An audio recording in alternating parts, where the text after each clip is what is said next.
If you're struggling with agoraphobia, you really need to pay attention. Agoraphobia, a lot of people think that it's the fear of going outside or leaving your house. And what happens when people are agoraphobic, they just avoid all those things. They just end up staying inside. Well, here's actually the truth about people struggling with agoraphobia.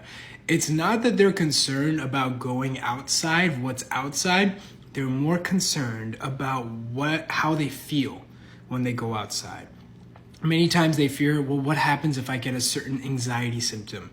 What if I get a panic attack? What if this happens? What if I pass out? And as a consequence of that, they end up avoiding certain places. They may go to a grocery store and then they had a panic attack in the grocery store, so they start avoiding the grocery store.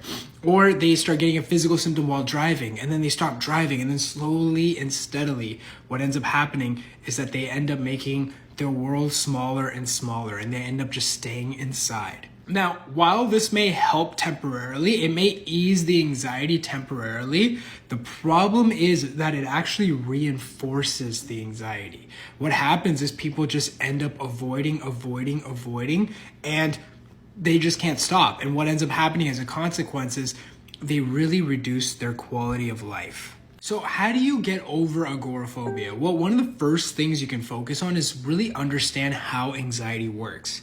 See, it's okay to cope and manage with healthy anxiety, but when anxiety in itself becomes the problem, when you avoid, what happens is that what you resist ends up persisting. And so what happens is your anxiety actually magnifies and gets more intense as a consequence of avoiding it. So the first step is really understanding how anxiety works. Once you understand, then it's about exposure. It's about going back and living your life. And rather than avoiding the anxiety, being able to respond to the anxiety, being able to respond to panic attacks, being able to respond to intrusive thoughts or physical symptoms. Now, do this long enough, and what happens is that the anxiety ends up subsiding.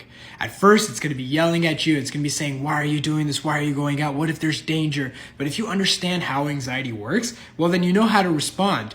And as a consequence, you end up focusing on long-term freedom, and all of this ends up going away. So the key is this. It's very important to get comfortable with being uncomfortable. Now, the consequences of that is that you feel actual comfort as a consequence of this, and you can go back to living your life fully and freely without this ever becoming an issue. To learn more, check the comments.